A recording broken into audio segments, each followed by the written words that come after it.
Morning peeps, good morning everyone. How's everyone doing? Hopefully you guys are all doing well. Don't forget, if you're new to the channel, like, share, subscribe. All right, let's jump straight in and see what there is to talk about today. Let's start with this one. Jamel Charlo. I'm going back down to 154 pounds. I make the weight easy. If Tim Tszyu is next, then I'm on it. Okay, Tim Tszyu has got a tough fight coming up though against Brian Mendoza. Don't sleep on Mendoza. He knocked out Fundura last time. This is a fight between two top four, top five 154 pounders. I like it. If Tim Tszyu does come through that fight, and I expect him to do so, then yeah, look, I want to see that Charlo fight. He should have had the Charlo fight a long time ago. As soon as Charlo beat Castano, it should have been Tim Tszyu.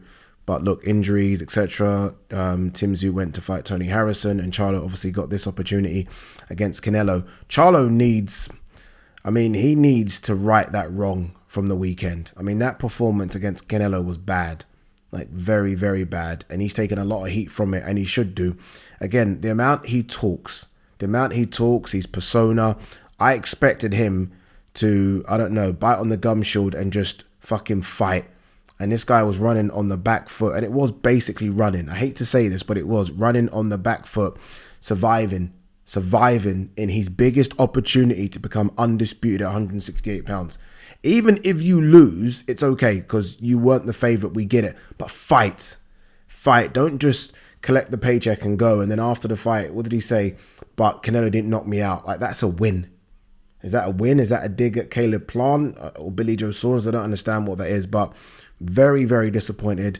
Yeah, look, let's get him back down to 154 pounds. If Tim Tszyu does get past Mendoza and Charlo can beat Tim Tszyu, a lot of ifs here, then maybe it can still sell the Charlo-Crawford fight. But right now, even the idea of Charlo-Crawford, this doesn't even excite me because of Charlo's performance. Very, very bad. Tyson Fury to make over $100 million for Oleksandr Usyk fight, says Bob Arum. Okay, maybe there is a bit of truth in this. Frank Warren said the other day that Tyson Fury is going to make around $200 million for the Ngannou and Usyk fight, and I thought that was just bullshit. Bob Arum here saying, and look, this still could be bullshit, but Bob Arum saying he's going to make over $100 million.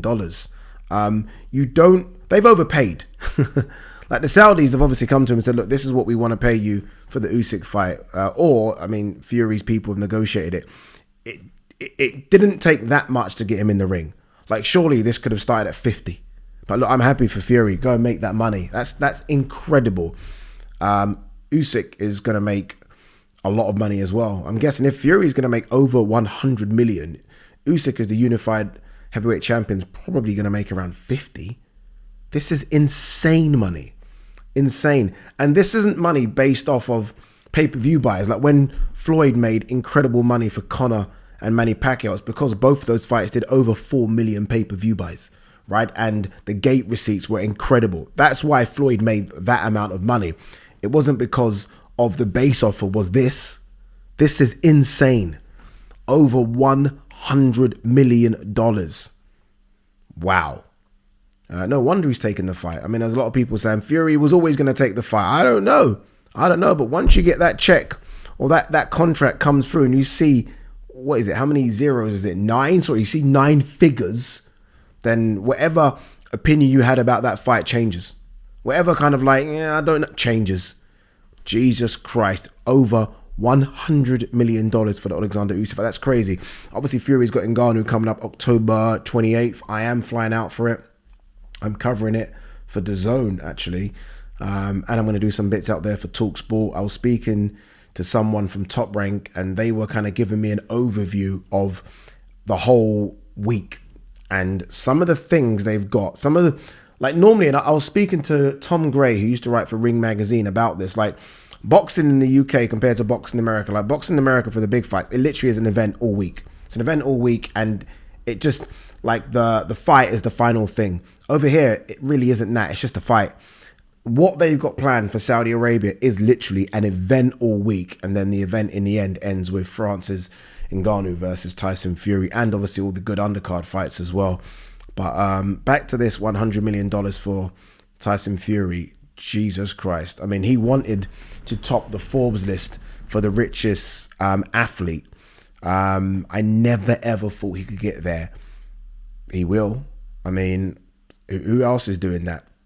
I mean, I don't know what Ronaldo and Messi are making. I don't know what the likes of, I don't know, Steph Curry or anything, but Tyson Fury has to be, if this is true, has to be in the top 3 or top 4 highest earning sports stars this year.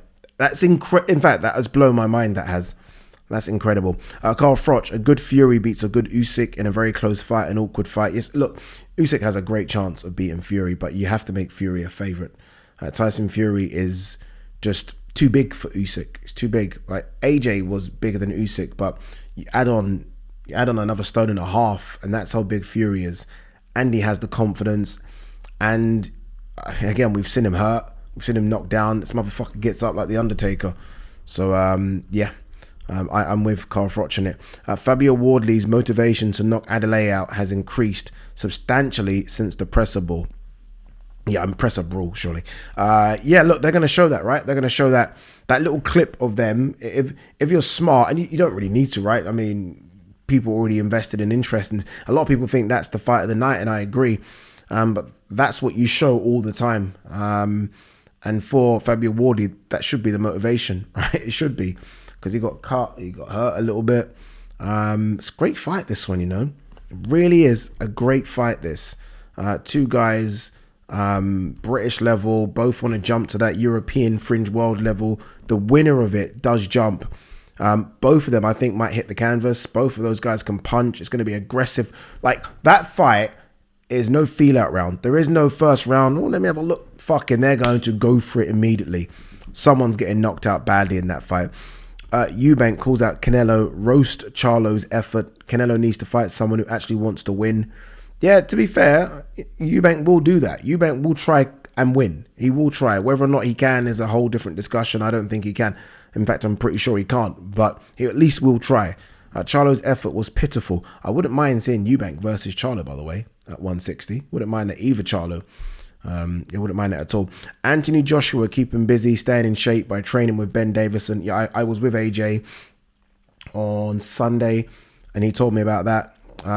It's just ticking over. He's learning from Ben. He rated Ben very highly, like just Ben's intellect and seeing things. And he spoke about Ben and Lee Wiley, where they broke some of AJ's tape down from the fight and just trying to give him some pointers.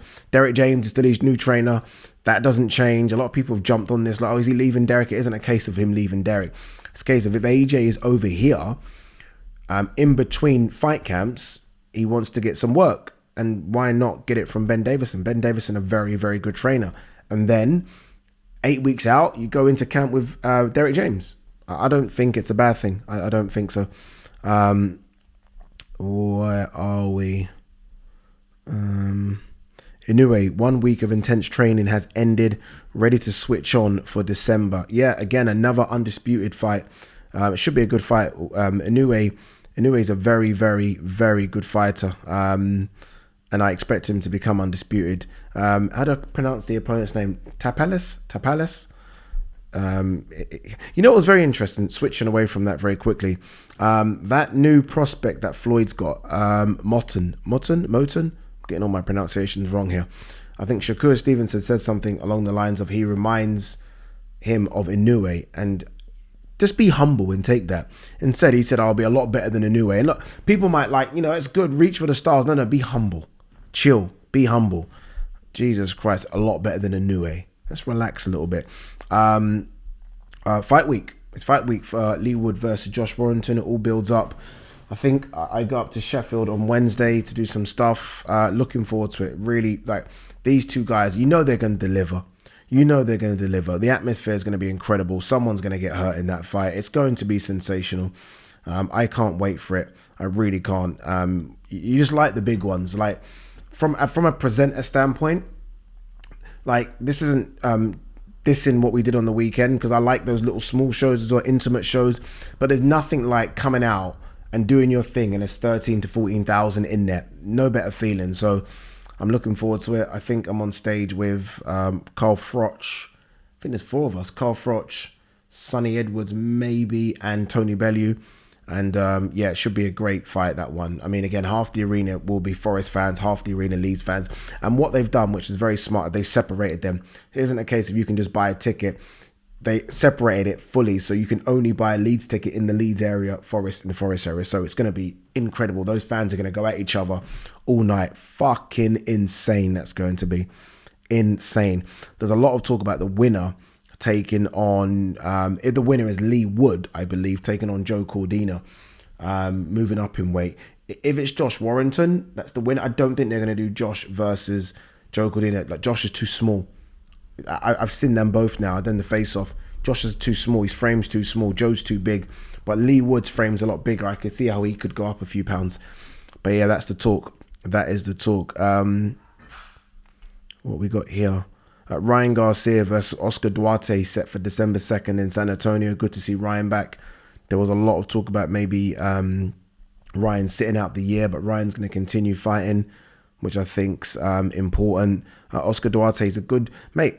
I don't know what name people expected him to fight 140 pounds. Oscar Duarte is a very solid fighter. Very, very solid fighter. Like, this is no gimme. This is no gimme at all. I don't know if you guys either disrespect Duarte or overrate Ryan. No gimme whatsoever. Looking forward to this one. We'll end on this one.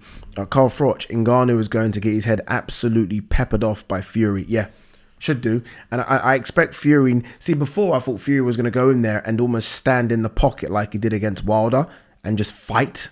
I don't think he's going to do that now. Now that the Oleksandr Usyk fight has been signed, right, I think there might be a bit more caution from Fury. Not trying to say he's going to stand off, but I don't expect him to go marching towards Ngannou like the way he marched towards Chisora and Dillian White. And I don't know, it's risky. It's risky, you know. He's a big guy. He's a big guy, and he doesn't have the wear and tear that the Chisora and even Wilder and White have. He's fresh. He's fresh, and he's a big guy, and he can take one as well. All right, anyway, guys, so much more to talk about, but we'll do videos throughout the week. I am always, as always, running late for work. See you on the other side.